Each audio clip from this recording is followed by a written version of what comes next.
persilahkan ada yang dari luar Jakarta ya yang mengikuti Zoom ini. Mari kita persilahkan yang pertama-tama yang tuaan apa yang mudaan? Tadi kata Bang Roni kan Iya Bang Bondan dulu, silakan Bang Bondan. Jadi udah jelas ya Bang Bondan ini disertasinya di negeri Belanda dan ditulis dalam 3 bahasa, bahasa Belanda, bahasa Inggris, sama bahasa Indonesia.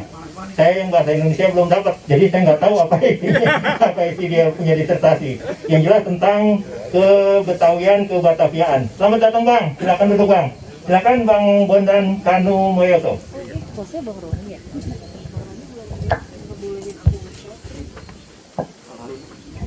Assalamualaikum warahmatullahi wabarakatuh.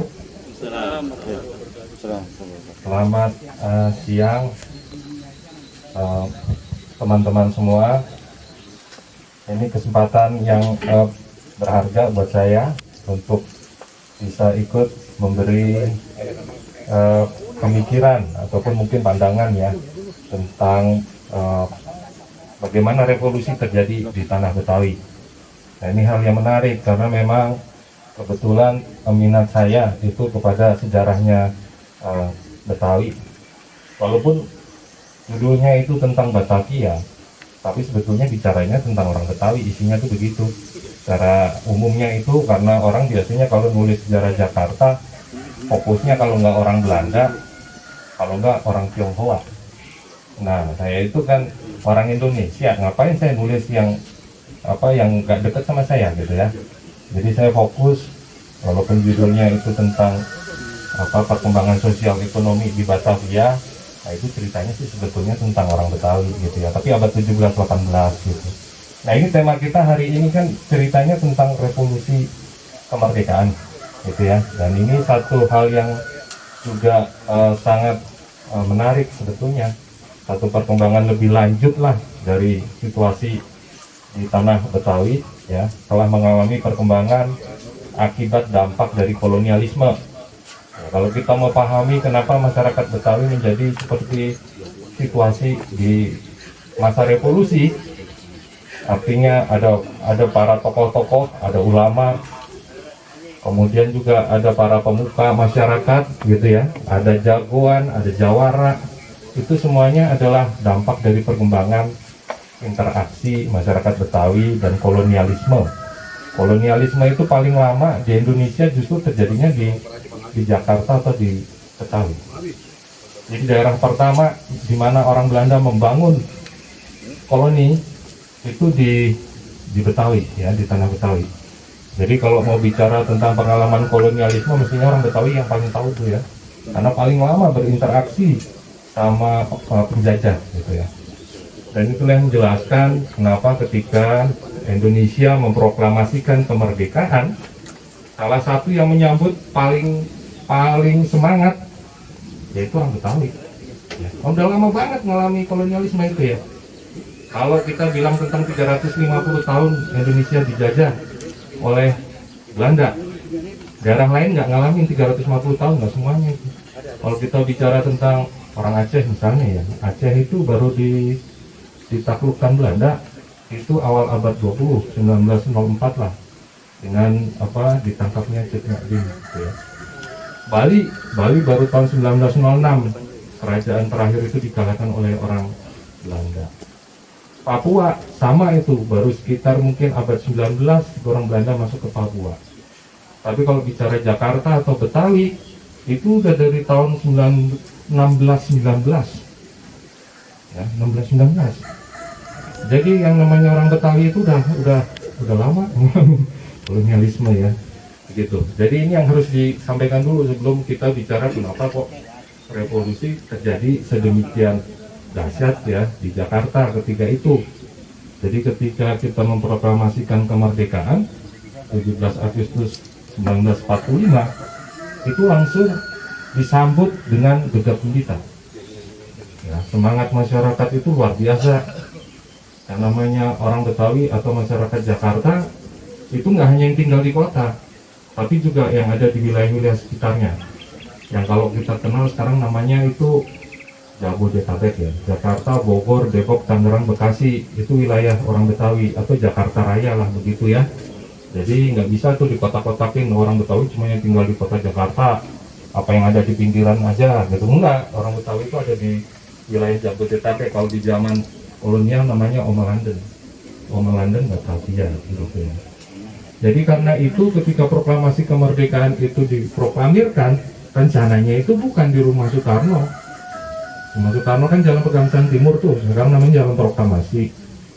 Nah dulu itu sebetulnya rencananya mau diadain di lapangan Ikada. Orang udah datang itu, saking semangatnya dari seluruh penjuru kota gitu ya, datang untuk mendengarkan proklamasi kemerdekaan yang akan disampaikan oleh Soekarno, didampingi oleh Hatta ya. Tapi hari itu Jepang rupanya sudah dengar akan ada proklamasi ya. Jadi lapangan Ikada dijaga. Akhirnya apa? Proklamasi diadakan di Pegangsaan Timur. Tapi yang datang tetap banyak ya. Tetap banyak. Itu jadi dipasangin pengumuman di pohon-pohon, ditempel di dinding gitu ya, bahwa itu karena Ikada itu nggak aman, dijaga tentara Jepang, kita pindah ke rumah Soekarno di Pegangsaan Timur. Nggak semuanya tahu, tapi banyak juga yang sempat tahu. Nah kalau kita lihat foto proklamasi, foto itu selalu ke depan gitu ya, ke arahnya Soekarno-Hatta. Kita nggak lihat tuh ke halaman. Nah rumah Soekarno itu halamannya gede banget, gede lapangan bola kali. Itu rumah di Menteng yang halaman paling gede itu Soekarno. Karena Soekarno itu waktu ditanya sama Jepang baru pulang dari pembuangan di Bengkulu, mau rumah kayak apa, agak beda sama tokoh-tokoh nasional yang lain yang kebanyakan pengennya punya rumah yang di pinggir jalan yang strategis. Soekarno enggak, jawabannya tuh pengen rumah yang halamannya gede gitu ya, yang halamannya gede, jadi dia kayak udah tahu bahwa rumahnya nanti akan digunakan untuk satu peristiwa yang penting gitu ya. Dan itu kemudian dicari, rumah itu ketemu, dan bukan di jalan gede. Coba perhatikan aja, kalau kita lewat daerah Menteng itu ya, jalan di Ponorogo, Imam Bonjol itu rumah gede-gede. Rumah Soekarno agak nyamping masuk ke Pegangsaan. Nah tetapi halamannya luas banget. Nah di hari itu tanggal 17 datang itu para pemuda, masyarakat ya, para perempuan ya. Kalau kita bicara tentang proklamasi itu sebetulnya yang menghadiri bukan satu kelompok saja gitu ya, ataupun golongan tertentu, tapi semua lapisan masyarakat. Jadi kalau kamera itu diarahkan ke arah halaman, kelihatan yang datang itu masyarakat, dan mayoritas itu warga, ya tentu saja warga Jakarta atau orang Betawi lah gitu ya. Jadi saksi daripada proklamasi kemerdekaan itu masyarakat Betawi gitu ya, mayoritas. Ada sih fotonya itu, ada beberapa yang dirilis oleh kantor berita IPOS, karena ada 2 orang fotografer yang nyelundup waktu itu ke kegiatan proklamasi itu, Alex sama Franz mundur gitu ya, mundur bersaudara itu, walaupun mereka itu taruhan nyawa juga, bawa kamera keliaran di pagi hari tanggal 17 itu, kalau ketangkap Jepang ya dibunuh juga, karena itu sebetulnya nggak boleh gitu diliput, karena Jepang sangat mengontrol gitu. Nah ini berita ini kemudian kesebar kemana-mana gitu. Nah sejak itulah masyarakat Jakarta atau orang Betawi menempatkan diri sebagai orang merdeka gitu ya. Nggak ada lagi perasaan atau jiwa terjajah, dan itu disambut dengan sangat antusias, sehingga semuanya ingin dengar langsung perintah daripada para pemimpin Republik Indonesia yang baru memproklamasikan kemerdekaan. Nah inilah latar belakang dari apa yang terjadi kemudian di lapangan Ikada. Kan harusnya proklamasi di lapangan Ikada, tetapi karena faktor keamanan ketika itu akhirnya di rumah Soekarno.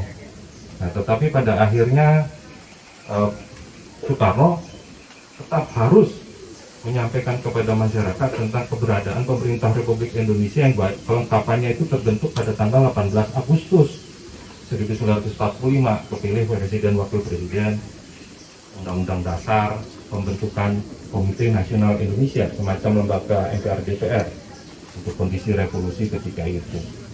Jadi akhirnya pada tanggal 19 September itu masyarakat 300.000 ya, itu kumpul di lapangan Ikada.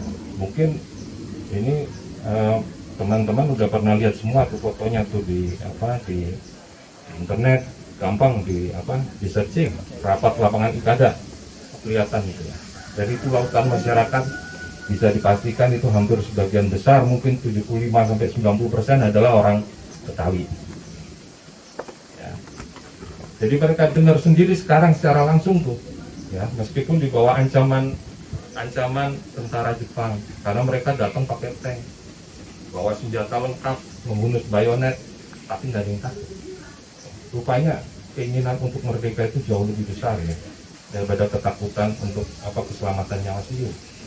Jadi pada hari itu, pada tanggal 19 September 1945 di lapangan Ikada ada rapat besar yang kemudian diisi oleh pidato Soekarno. Pendek aja pidatonya, cuma bilang supaya masyarakat itu tenang dan kemudian menunggu perintah selanjutnya dari pemerintah Republik Indonesia yang baru terbentuk. Yang hebat semuanya patuh. Nggak ada yang bikin rusuh, nggak ada yang bikin kisruh. Semuanya dengerin apa kata Soekarno dan kemudian bubar. Gitu ya. Itulah yang kemudian diketahui oleh orang-orang sebagai peristiwa rapat akbar di lapangan Ikada. Tetapi di belakang layar ada apa? Ada pengamanan. Ya kan? Ini yang sering kali agak terabaikan ya di dalam sejarah Indonesia. Ketika itu BKR udah terbentuk, Badan Keamanan Rakyat. Pimpinan yang pertama itu orang Betawi, mungkin udah pada tahu juga ya.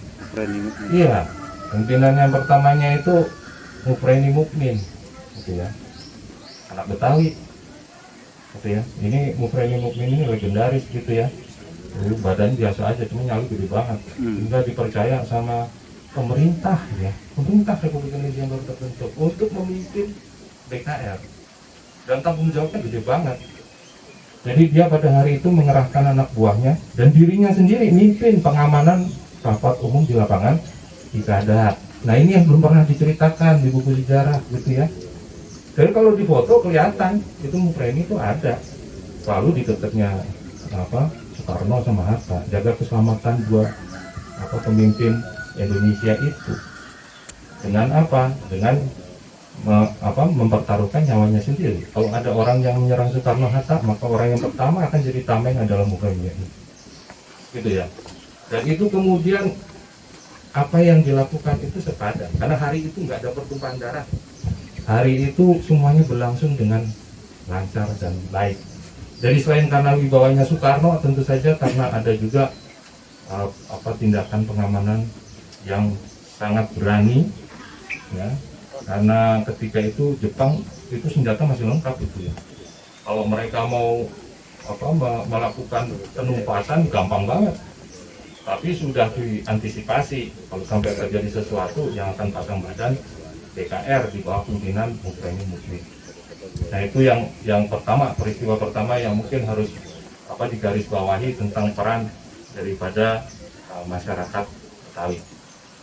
Yang berikutnya, ini periode setelah terjadi kedatangan pasukan Sekutu. Ya, Sekutu itu datang di bulan September, ada beberapa kali gitu ya datang, tapi yang pasukan terbesar 29 September. Nah sejak Sekutu datang, itu kota Jakarta jadi nggak aman, gitu ya. Karena pasukan Sekutu itu nggak datang sendiri. Sekutu itu datang diboncengin sama NICA, Netherlands Indies Civil Administration. Jadi ini pemerintahan sipil Belanda yang mencoba melakukan kolonisasi kembali kepada Indonesia. Jadi mau jajah Indonesia lagi, tapi numpang tentara Sekutu yang baru menang perang melawan Jepang. Dan itu rupanya kemudian membuat suasana di Jakarta jadi panas. Baru merdeka. Ya, jadi panas gitu ya. Karena orang Jakarta dan rakyat Betawi yang udah merdeka itu melihat lagi orang Belanda bertentangan di pinggir jalan gitu ya. Pada patroli, nembak-nembak sembarangan gitu ya. Kayaknya kayak mereka yang masih berkuasa. Padahal ini zaman udah berubah, sudah zaman kemerdekaan. Nah ini yang kemudian memunculkan banyak konflik ya. Banyak konflik. Karena orang Belanda juga keras kepala. Mereka menganggap itu Indonesia nggak ada. Dan para pemimpin Indonesia itu ekstremis. Dan rakyat yang melawan itu ya semuanya itu orang-orang yang menentang kenyataan bahwa Indonesia itu harusnya menjadi koloni